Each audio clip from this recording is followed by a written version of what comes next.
Señores, otro episodio de Marca Salud. Bienvenidos sean todos. Les traemos hoy un tema muy interesante, como es costumbre en Marca Salud. En esta ocasión vamos a hablar sobre las enfermedades cardiovasculares y su prevención, sobre todo en los pacientes jóvenes. Y para eso hemos traído a un joven médico cardiólogo de nuestra ciudad, el doctor Luis Pichardo, quien es también miembro de la Sociedad Americana de Cardiología. Bienvenido. Muchas gracias, Ana Lady, por traerme e invitarme a tu programa. Te agradezco que tomes este tiempo tuyo, valioso, para guiar a la población de nuestra provincia sobre estos temas tan interesantes como otros que he visto de muchos colegas. Gracias a ti por habernos acompañado en el día de hoy.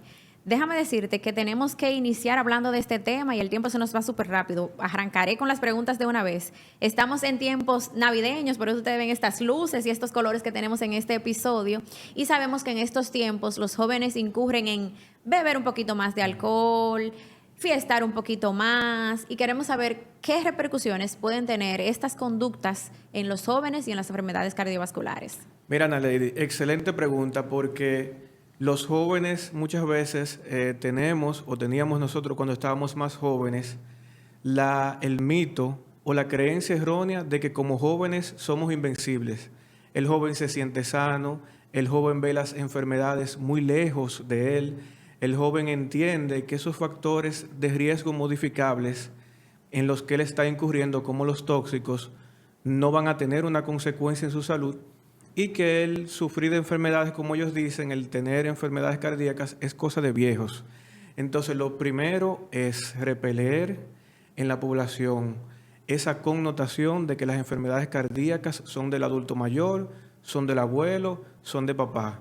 Hay muchos enfermos jóvenes cardíacos, y aquí viene uno de los mayores problemas que tenemos en la actualidad. Habíamos como humanidad resuelto el problema del tabaquismo, y ahí vamos a entrar en el factor modificable más importante en los jóvenes. ¿Qué pasa? Que el tabaquismo, Ana Lady, venía en desuso. Nadie estaba fumando, había pasado de moda, los jóvenes se lo encontraban incómodo, se lo encontraban antiguo. Los cigarrillos tradicionales. Los cigarrillos tradicionales se lo encontraban obsoletos. Y las grandes tabacaleras ven una caída en picada del uso de tabaco, de Marlboro, ¿verdad? A partir del año 2000. Entonces, ellas, con billones de dólares para desarrollo e investigación, hacen un estudio y buscan qué está pasando, que la población joven ha dejado de fumar. Y aquí viene el gran error o lo malo para nuestra población. Encuentran que el joven, por causas vanas, no tanto preocupado por su salud, había dejado de fumar, estaba en desuso porque no quería andar con un encendedor, no quería el humo, no quería las cenizas, no quería el calor, no quería el olor al tabaco terrible, y entonces no estaba de moda fumar, como en los años 90 y como anteriormente y como en los años 70, 80. El fumar dejó de verse cool. Estas grandes tabacaleras identifican estos defectos en el cigarrillo tradicional y, gran sorpresa, terrible para nosotros, lanzan un cigarrillo electrónico, el cual se conecta, el cual no hay que encenderlo, el cual no huele tan mal porque ahora viene de sabores y de olores, y tenemos que un problema que había sido casi superado para la humanidad, porque quien en el 2010, 2011, 2015 empezaba a fumar un Marlboro, no se usaba. No. Empiezan a fumar el vape, diseñado el vape para atraer a la juventud, tanto en olor, tanto en sabor, tanto en empaquetamiento, tanto en la presentación del producto electrónico como algo moderno y chulo. Entonces, usted joven que me oye, yo lo que quiero es que usted tenga pendiente y tenga claro que usted es adicto a fumar, que el vape es igual que el cigarrillo, porque yo tengo pacientes, Ana Lady, jóvenes, que me dicen, no, yo cigarrillo nunca, yo eso no lo toco, yo no fumo. Y entonces usan el vape, que oye qué interesante, Ana Lady, genera una cantidad de humo equivalente a 5, 6, 7 y hasta 8 cigarrillos. Inhalan eso repentinamente, y cuando me tienen un año usando vape constante, es como 5 años del cigarrillo tradicional. Y muchos de estos, aunque hay varios tipos, pero al final tienen los mismos niveles de adicción.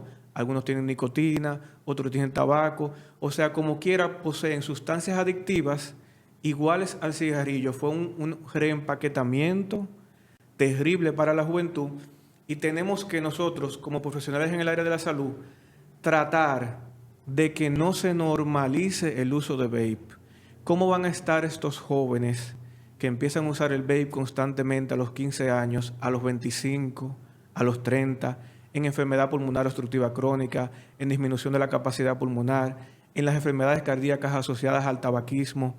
Entonces, no podemos normalizar esta conducta y debemos de llamar la atención, debemos de hablarle como médicos a todo el joven que conozcamos que lo use, porque es uno de los grandes patrocinadores de enfermedades cardíacas y pulmonares hoy por hoy. Sí, de hecho, en otros episodios hemos hablado sobre el tema con expertos en el tema, en el caso de neumología, de neumólogos, de las repercusiones del vape en la salud pulmonar. Qué bueno que lo traes a colación sobre las repercusiones que tiene también en la salud cardiovascular, porque tal como lo dices, quizás la población joven piensa que es invencible, tal como acotabas, y que no va a haber ninguna repercusión negativa por usar algo cool, algo que quizás en la ignorancia piensan que no le va a causar ningún efecto negativo a largo plazo e incluso a corto plazo, porque vemos muchísimas situaciones que suceden a corto plazo en los jóvenes que utilizan el vape. Entonces, para esos jóvenes, así mismo, Ana Lady, tienes razón, que están viéndonos y dicen, bueno, doctor, yo quiero tomar la iniciativa de eliminar el vape, yo voy a dejar eso. ¿Cómo yo lo pudiera hacer? Esa es una pregunta común en la consulta y difícil para el joven que quiere cambiar. ¿Qué yo he encontrado? Mira, nunca se me olvida en una entrevista que dio Barack Obama antes de ser presidente, que él era fumador, antes de ser incluso 2004, 2005, 2006, cuando era senador. Pero para ser presidente tenía que dejar de fumar, porque una de las cosas que tiene un candidato presidenciable es que no tenga un hábito tóxico visible. ¿Qué pasa? Él explica que él trataba de disminuir el consumo paulativamente. Él decía, yo voy a ir bajando de 8 cigarrillos a 6, a 4, a 3, y lo lograba por un mes. ¿Qué pasa? Que la nicotina, como ansiolítica que es, él iba disminuyendo el consumo, venía un problema, venía un estrés, venía una ansiedad y retomaba el hábito peor que antes. Entonces, una de las formas fallidas de tratar de dejar el vape, ustedes jóvenes que nos están escuchando, es el dejarlo paulatinamente. Lo que a él le funcionó y llegó a ser presidente de los Estados Unidos, no fumando, fue cuando hizo un cold quit, o sea, un renuncio completo. Él dijo, yo no fumo más. Hasta aquí llegué. Yo no veo un cigarrillo más. Y es la manera efectiva de poder eliminar este hábito tóxico. Porque si no, cuando viene cualquier problema, ansiedad, estrés laboral, estrés de la escuela, estrés familiar, estrés de la pareja, tiende la persona a buscar esos hábitos que le producen disminución de la ansiedad, que son ansiolíticos en sí, y entonces retoman el hábito tóxico casi siempre peor que anteriormente. Así es. Qué bueno que llevemos este mensaje, sobre todo a la población joven que nos escucha y nos ve por YouTube y nos escuchan en Spotify y Apple Podcast. Luis, no puedo dejar de preguntarte, ya que estamos hablando sobre esto, del hecho de que sabemos o asumimos que los pacientes mayores son los que sufren del corazón, los que sufren de las enfermedades cardiovasculares, de hipertensión, pero ¿cuáles son las principales patologías que afectan a los jóvenes a nivel cardiovascular? Muy bien. Mira, lo principal que se encuentra generalmente en los jóvenes por la edad muchas veces son patologías estructurales cardíacas de nacimiento, con las que ellos nacían, como valvulopatías con las que nacieron, una estenosis aórtica, una insuficiencia mitral, que son de nacimiento, una comunicación interventricular, que muchas veces se soluciona con el paso de la edad. No tanto así es tan frecuente otras patologías como la cardiopatía isquémica, pero sí encontramos patologías estructurales y patologías eléctricas. O sea, el paciente joven que tiene su fibrilación auricular porque tiene una vía accesoria, el paciente que hace su taquicardia muchas veces, incesante y que necesita tratamiento por esto, betabloqueadores, el paciente joven que se dedicaba mucho a hacer ejercicio extensamente y hace ahora bradicardia. ¿Por qué? Porque en reposo el corazón se siente sobrecapaz de las necesidades fisiológicas del cuerpo y él baja la frecuencia. Entonces los deportistas que no hacen un desentreno muchas veces vienen con este problema, que también es una causa común de consulta. De consulta en pacientes jóvenes. Entonces, Yo también quería, ya que estamos hablando de los factores de riesgo cardiovascular, quizá tenemos jóvenes que nos ven que no son médicos. Miren, los factores de riesgo cardiovascular lo vamos a dividir en dos, muy fácil. Factores que son modificables y no modificables. Con los no modificables usted no puede hacer nada, en eso usted puede estar tranquilo porque son factores en los cuales no hay cambio en el estilo de vida, no hay cosa que usted pueda hacer para modificarlos, que serían la edad, así mismo como el género, así como su herencia genética, que lo hace más propenso a ciertas enfermedades que a otras. Ahora, en los factores modificables tenemos, número uno, el hábito tóxico. Ya estuvimos hablando del uso de vape, del tabaquismo, de la juca ocasional o muy frecuente, que también hace un daño igual que si fuera el tabaquismo común. Tenemos aquí también el uso de otros hábitos tóxicos como el alcohol, así como otras drogas que se consideran no hard drugs, que serían como la marihuana, la hierba, éxtasis y otras. También tenemos el peso, también tenemos la alimentación como factor modificable, que la alimentación se correlaciona directamente con dos factores modificables que van a ser, primero, con los niveles de colesterol, tanto del malo como el bueno, y asimismo como de su peso. O sea que la alimentación es un factor que me engloba a tres factores de enfermedades cardiovasculares, muy importante. Hay otros que no están enteramente a nuestra disposición, pero que podemos tratar de disminuirlo, como son el estrés laboral y el estrés familiar, o ponernos siempre en ciertas situaciones familiares que sean estresantes, tampoco sería muy bueno. Y número 5 tendríamos el ejercicio. Sabemos que los ejercicios son beneficiosos a cualquier edad. Sabemos que el ejercicio tiene beneficios más allá del beneficio físico. ¿Qué yo digo con esto? Una persona flaca, en forma, que no tenga ninguna necesidad de hacer ejercicio por estética, el día que ese paciente me camina 45 minutos, sirve de leve meditación, se relaja mejor, duerme mejor ese día, al otro día se concentra más. O sea, tienen que ver el ejercicio que tiene efectos más allá del simple efecto físico, tiene efectos beneficiosos mentales en el paciente. Entonces, el ejercicio es una de las actividades que, si yo voy a medir relación, tiempo invertido, beneficios, de los mejores.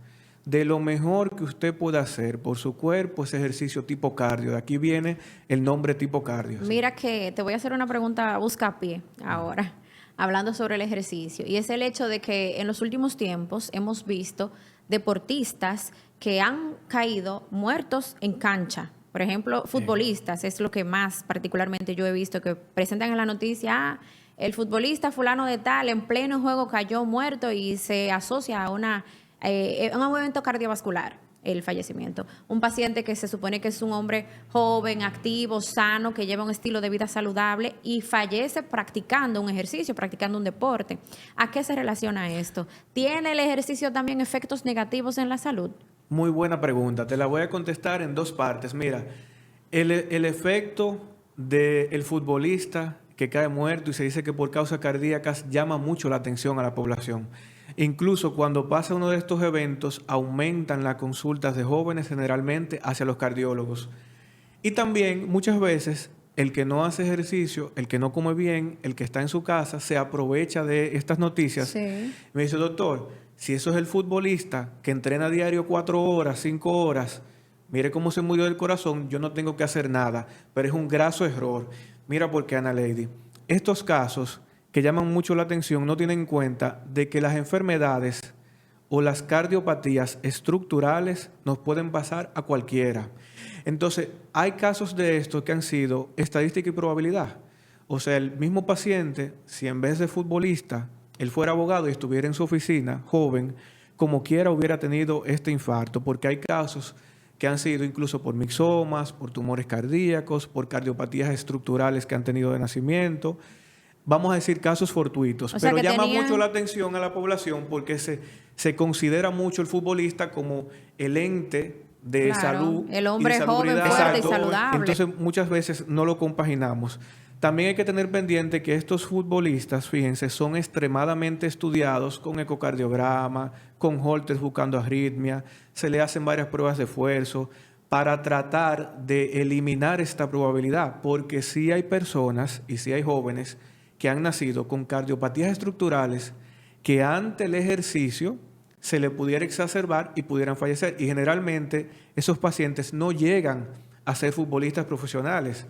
Entonces, y por eso nunca se sucede exacto, el evento. Y nunca sucede el evento. Hay un caso específico de ese joven, el último que se hizo muy famoso, él era de Ghana y él estaba jugando para Suiza.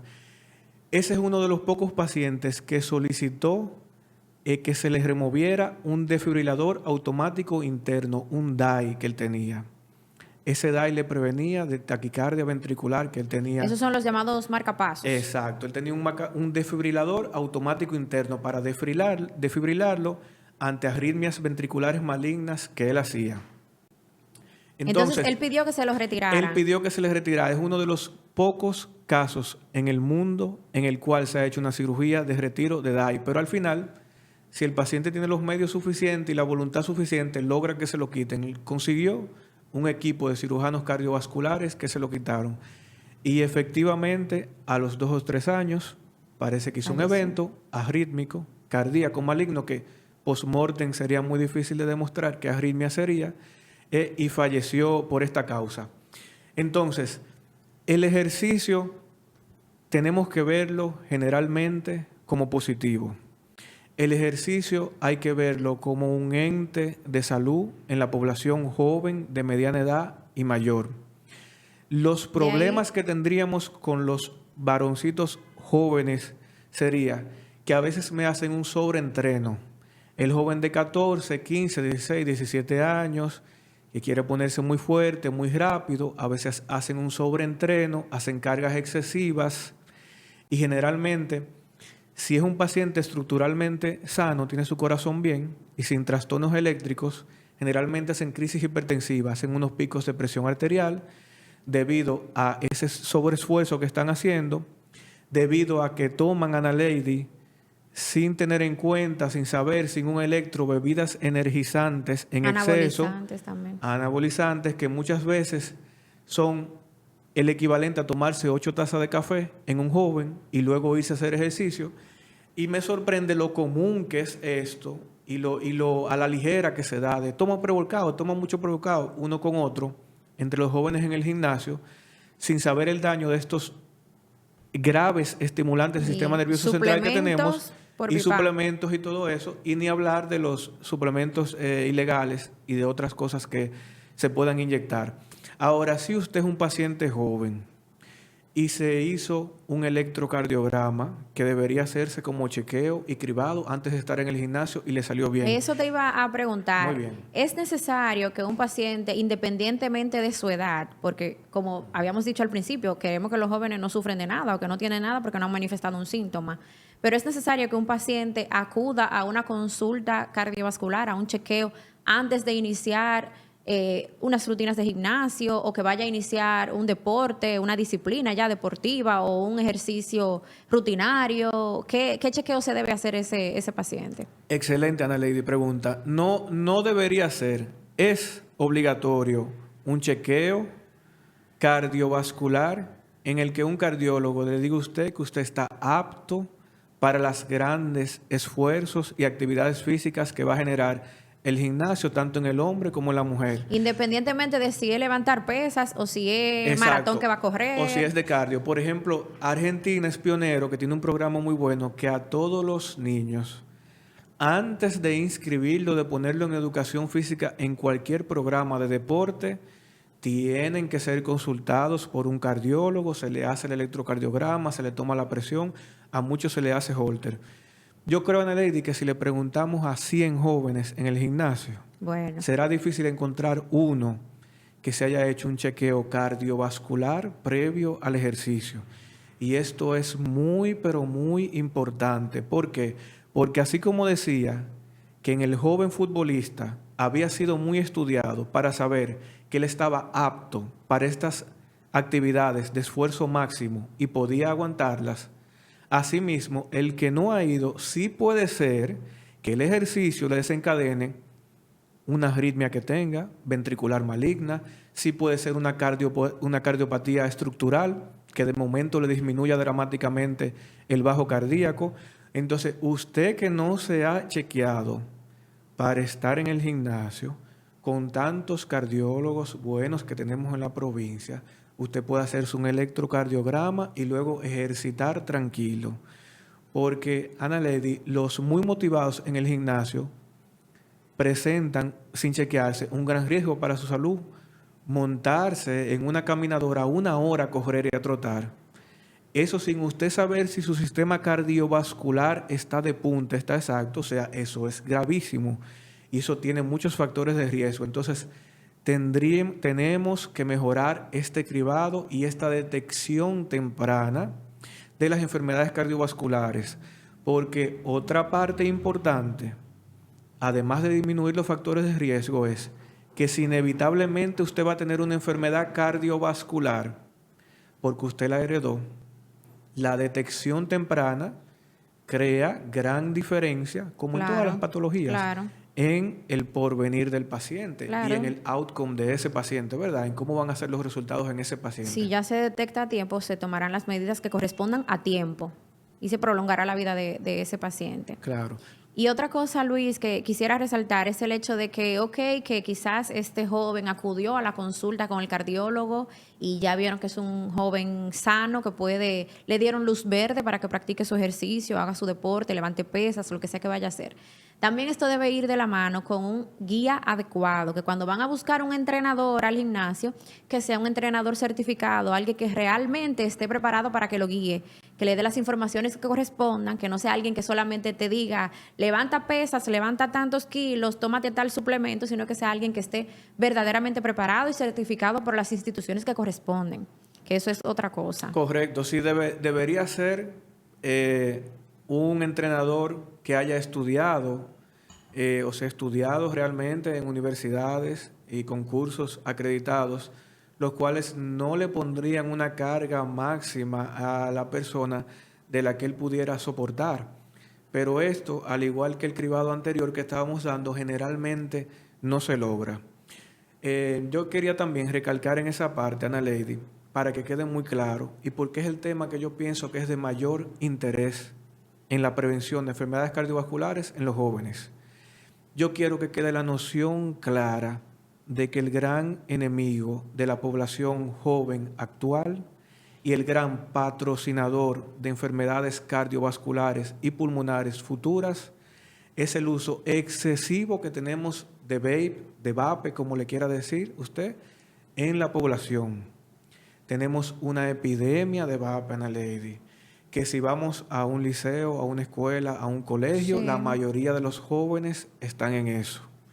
Yo quiero que usted entienda que aunque huela diferente, aunque no produzca el humo, aunque no produzca el mal sabor de boca, aunque no usen encendedor, aunque no produzca cenizas, usted es un fumador y es un joven que es adicto a fumar y a las sustancias adictivas y tóxicas y nocivas que produce el vape.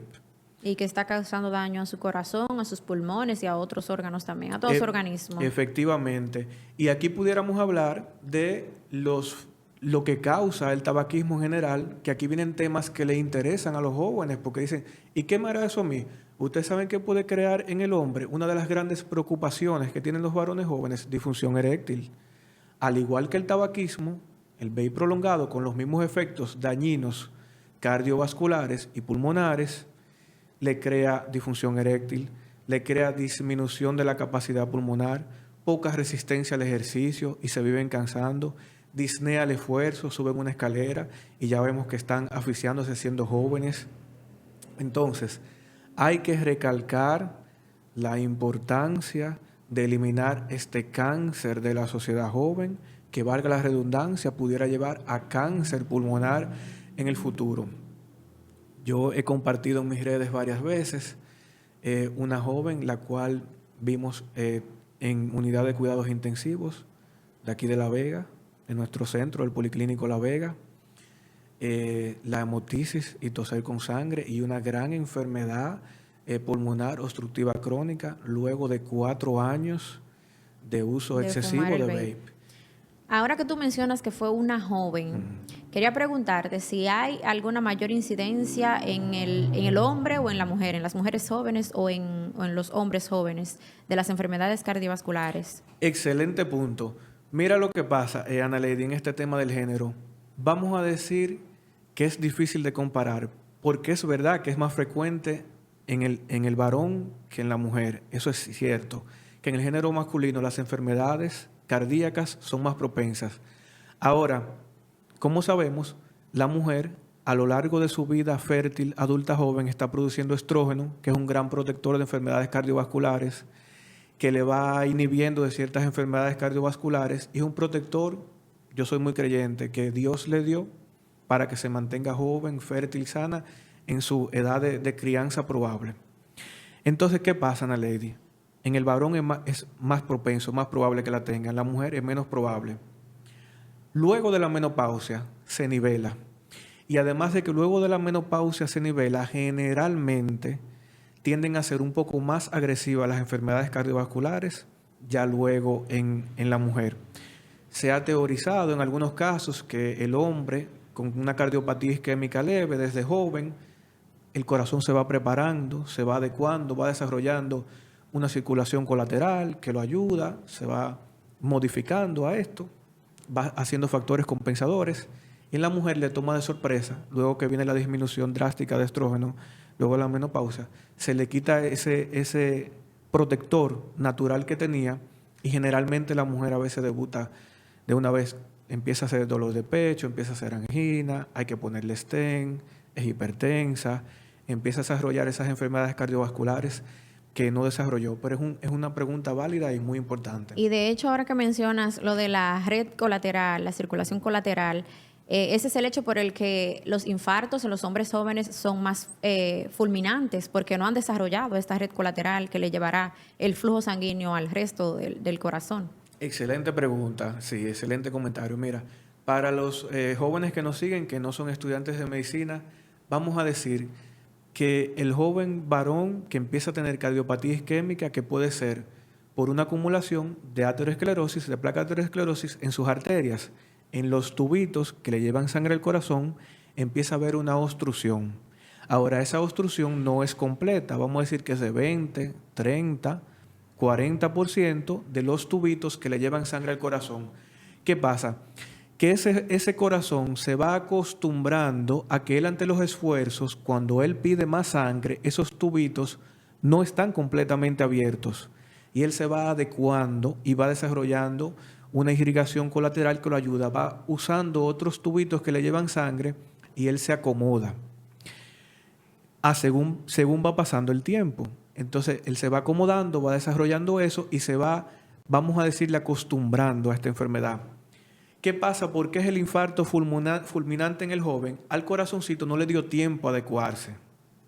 Y tenemos un trombo que repentinamente obstruye una de las arterias coronarias, tapa uno de los tubos que lleva sangre al corazón, no hay ningunos tubitos extra, no hay irrigación colateral y el paciente joven generalmente es fulminante el infarto agudo del miocardio.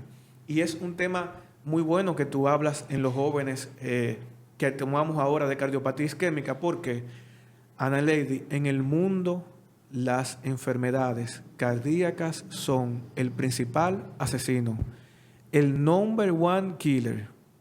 Entonces yo quiero que le demos como sociedad médica la importancia a las cardiopatías que llevan como causa número 1 de factor de riesgo que lleva a la muerte en pacientes de todas las edades, no en Latinoamérica, no en República Dominicana, no en países en vía de desarrollo, mundial. En todo el mundo. Causa número 1, enfermedades cardiovasculares, alcanzando 17 millones de muertes al año en el último año registrado.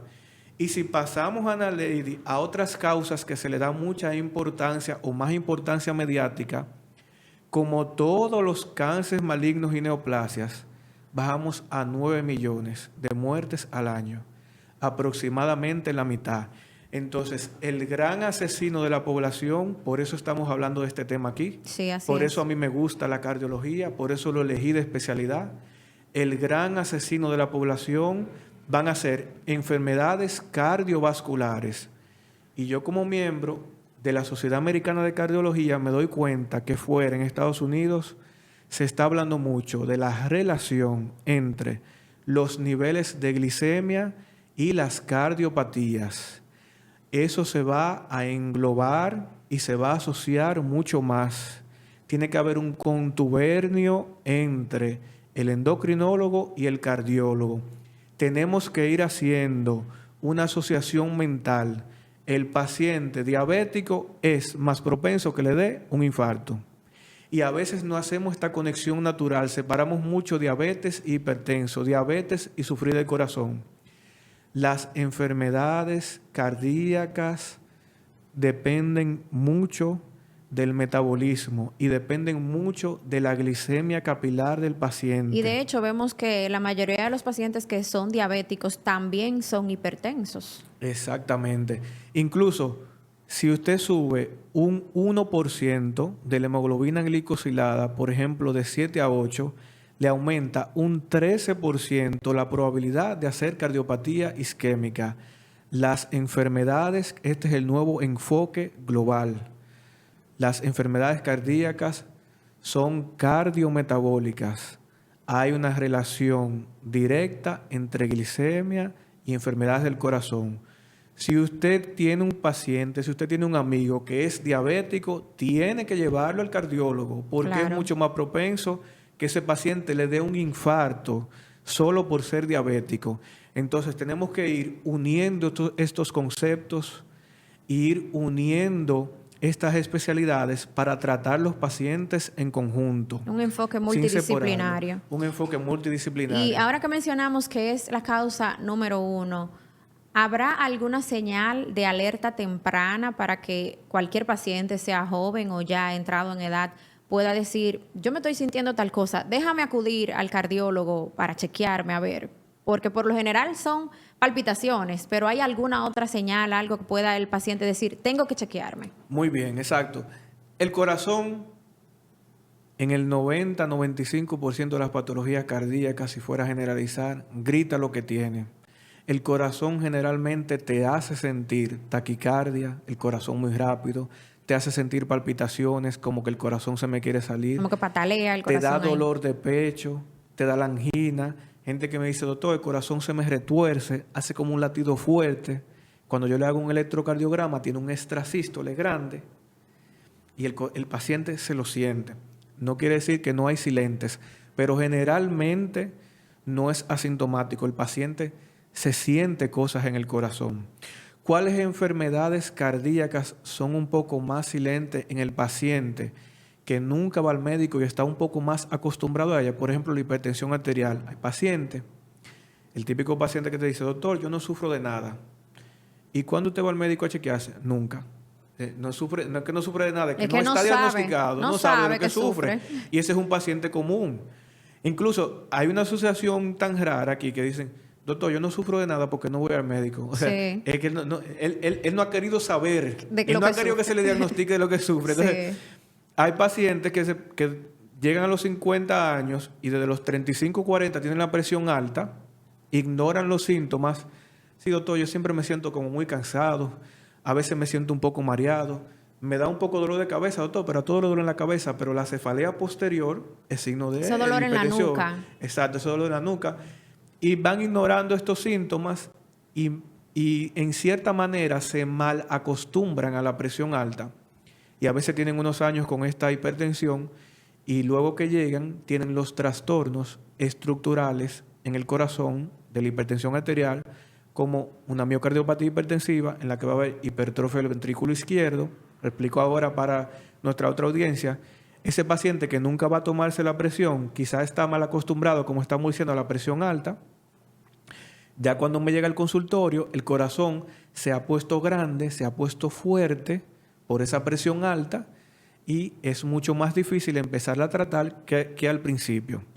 Entonces, la pregunta obvia que nace de muchos pacientes al oír esto es, doctor, entonces, Yo soy un paciente joven. ¿Cada cuánto yo debo de ir? Muy fácil. Usted no va a ir todos los meses ni cada 3. Una consulta al año, que en Estados Unidos se llama un annual check-up, que usted debería hacerse siempre, Normalmente. una vez al año. Un chequeo de análisis, un electrocardiograma, se le hace su presión, todo bien, perfecto. No estamos hablando de pruebas más allá, ni de hacerle una prueba de esfuerzo, ni de hacerle un ecocardiograma, ni siquiera un simple El electrocardiograma, chequeo. toma de presión y su chequeo de laboratorio. Al igual que debería hacer con ginecología, su chequeo anual, Sí. asimismo debería ser uno cardiovascular, medirle la glicemia, medirle la hemoglobina glicosilada, que es de gran valor porque me da un valor promedio a largo plazo de la glicemia en el paciente para ver que no esté haciendo cambios, porque no puede ser que nos pasemos años van y años vienen sin nunca ir al Como médico. no sentimos nada, no vamos a Exacto. ninguna consulta. Seguir los chequeos que iniciamos pediátricos, que sigan, que no se olviden ya cuando entran en la adolescencia, que dejan de llevar a los niños al pediatra. Se debe continuar haciendo su chequeo anual. E igual ya cuando usted es adulto, el joven adulto debe ir al médico internista, al cardiólogo, a sus chequeos y las mujeres a su ginecólogo, que las va a referir al cardiólogo de ser necesario también. Correcto. Entonces, para aunar un poco, vamos a dar una recomendación en cada factor de riesgo, que usted que nos está viendo, pero yo quiero cambiar mis factores de riesgo cardiovasculares. De los modificables, de lo que usted puede hacer, hablamos el número 1, los hábitos tóxicos. Aquí usted dejaría el vape, aquí dejaría de fumar, dejaría el alcohol, que muchas veces me lleva a miocardiopatía dilatada, dejaría la juca, entre otros. Número 2, el ejercicio. Ok, me dice, doctor, a mí no me gusta ni me interesa ir al gimnasio, pero yo quiero hacer ejercicio para sentirme en salud, para mejorar la salud de mi cuerpo. Ok. A partir de 45 minutos al día hay beneficios notables en el sistema cardiovascular. 45 minutos de una caminata. De una caminata puede ser al paso, puede ser a su ritmo, no es corriendo, no es trotando. Ahora, sin distracción, usted se guarde el celular o lo deje en la casa porque quiero que obtengan los beneficios mentales del caminar. Es un método de semi-relajación. Y una cosa, Luis, sobre todo para las mujeres, no es válido como ejercicio los oficios que usted hace en la casa. O sea, usted tiene que salir, o bueno, si tiene una caminadora porque no puede salir o lo que sea, cualquier que sea la razón, caminar es el ejercicio. Lo que usted camine haciendo oficio en la casa no vale como ejercicio.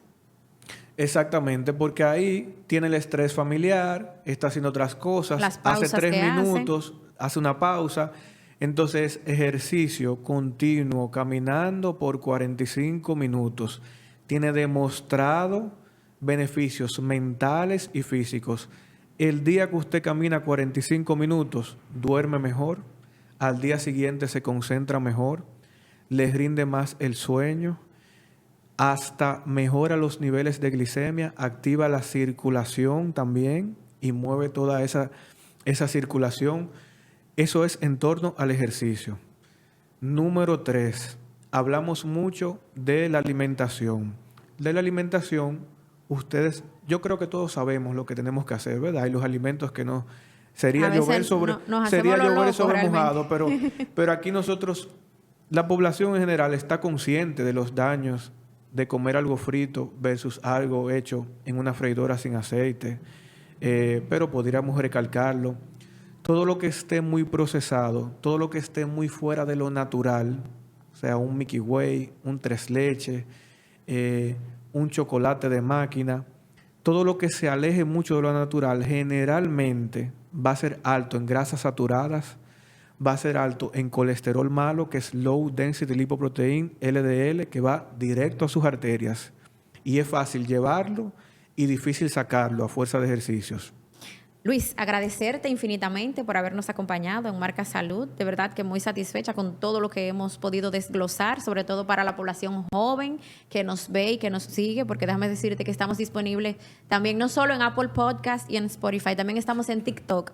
Así que, señores, suscríbanse a nuestro canal de YouTube, compartan este video con todos sus allegados, con toda la población joven, los que utilizan el vape, los que tienen que acudir a sus chequeos, que se creen que son invencibles y creen que no sufren de nada y tienen que acudir a chequearse. Ya lo saben, síganos en todas las redes sociales. Gracias por habernos acompañado en el día de hoy.